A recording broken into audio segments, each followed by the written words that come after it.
తెలుసు ఖైబర్ పఖ్తూన్ఖ్వాలో.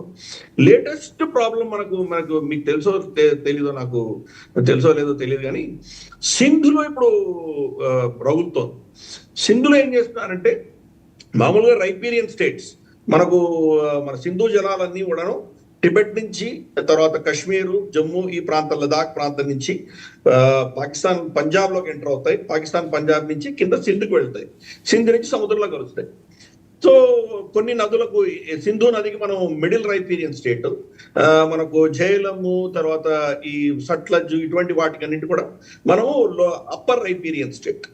తర్వాత Punjab middle riparian state అవుతుంది, సింధ్ లోవర్ రైపీరియన్ స్టేట్ అవుతుంది.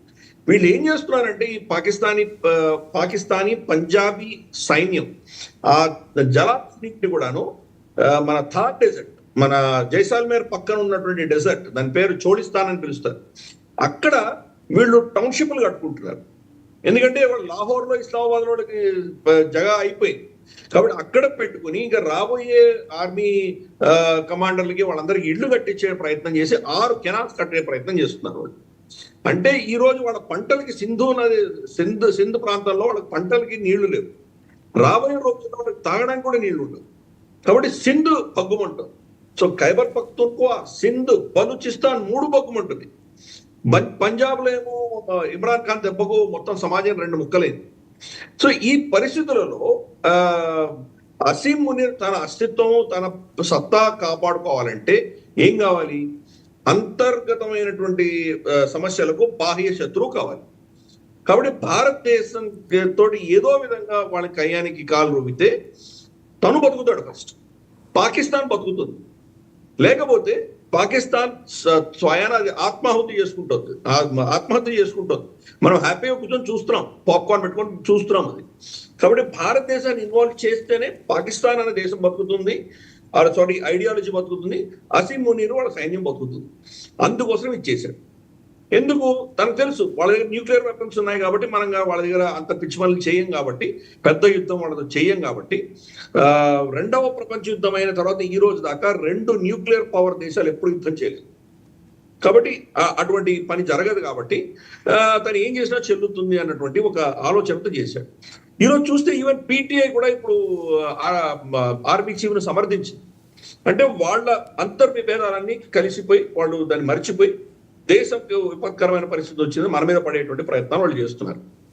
సో ఇది ఒక పెద్ద అచీవ్మెంట్ కింద భావించాలి, master stroke of Asim Munir కింద మనం భావించాలి, రైట్? సో అందుకని వాళ్ళ దేశం ఈరోజు బతికింది.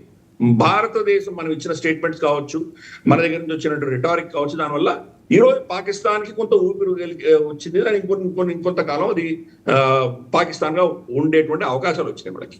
అసీం మునీర్ కూడా బతికిపోయాడు. ఇది మనం అర్థం చేసుకోవాలి. 2వ విషయం, మీరు ఎన్ని స్ట్రైకులు చేసినా, మీరు ఎన్ని బాలకోట్లు చేసినా, సర్జికల్ స్ట్రైక్స్ చేసినా, ఎక్కడెక్కడ మీరు కొట్టొచ్చినా వాళ్ళకి దానివల్ల ఏమి ఇంపాక్ట్ ఉండదు వాళ్ళకి. ఎందుకంటే అది ఒక టెర్రరిస్ట్ ఫ్యాక్టరీ. మీరు ఈరోజు 10 మందిని చంపితే వాళ్ళు 1000 మందిని తీసుకొస్తారు. మీరు 1000 మందిని చంపితే 1,00,000 మంది వస్తారు. కాబట్టి అది ఒక ఫ్యాక్టరీ. దీని మూలాలను మీరు టచ్ చెయ్యనంత వరకు దీనికి సమస్యకు పరిష్కారం ఉండదు. మూలాలు ఏంటి? ISI, Pakistan army, Punjabi regiment, వాళ్ళని టచ్ చేయాలి. వాళ్ళ ఇళ్లలో వాళ్ళ కుటుంబం సురక్షితంగా లేరు అన్న రోజే వీళ్ళు స్పందిస్తారు.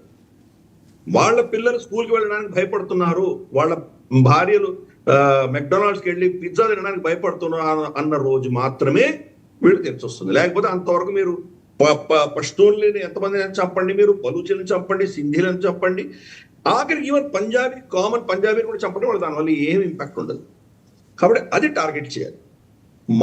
మన స్ట్రాటజీ ఏం ఉండబోతోందంటే, మనం యుద్ధం చెయ్యం, అఫీషియల్గా యుద్ధం డిక్లేర్ చెయ్యం, కానీ వాడికి శాంతి లేకుండా చేస్తాం మనం. దీనికి ఒక డాక్ట్రిన్ ఉంది ఇప్పుడు, ఎస్పెషల్లీ ఇప్పుడు ఉన్నటువంటి ప్రపంచంలో. ఇది అఫ్కోర్స్ చాణక్యుడు అర్థశాస్త్రం ఎప్పుడో రాశారు ఆయన, పెద్ద ఆయన.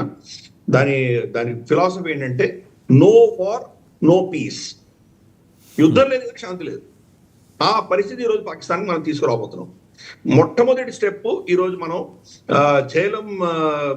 మనకు ఇండస్ వాటర్ ట్రీటీని మనం సస్పెండ్ అబేయన్స్ లో పెట్టాం.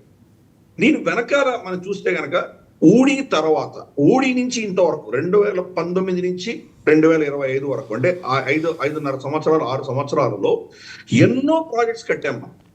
చిన్న చిన్న ఉపనదుల మీద మనం ప్రాజెక్ట్స్ కట్టాం. కాబట్టి అఫ్ కోర్స్ ఇంకా 10-15 సంవత్సరాలు పడుతుంది కంప్లీట్ వాళ్ళని ఆపాలంటే. కానీ మన సైడ్ ఉన్నటువంటి నదులు ఏవైతే ఉన్నాయో ఇండస్ వాటర్ ట్రీటీలో ఉన్నటువంటివి ఈస్టర్న్ రివర్స్ అంటారు. ఈస్టర్న్ రివర్స్ ఏవైతే ఉన్నాయో సట్లజ్, రావి, బియాస్, సట్లజ్, రావి, బియాస్ ఈ మూడింటి నుంచి రమరగా ఆపేశాం. అక్కడ వెళ్ళట్లేదు నీళ్ళు.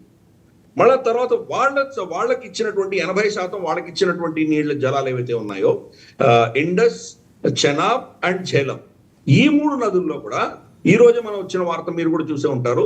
సడన్ గా వాళ్ళకి చెప్పకుండా మనం నీళ్లు ఎక్సెస్ నీళ్లు ఝేలం నుంచి వదిలిపెట్టాం వాళ్ళకి. అక్కడ ఫ్లడ్స్ వచ్చాయి. పంటలు కోయడానికి సిద్ధంగా ఉన్నప్పుడు వాళ్ళకి ఫ్లడ్స్ వస్తున్నాయి. దాని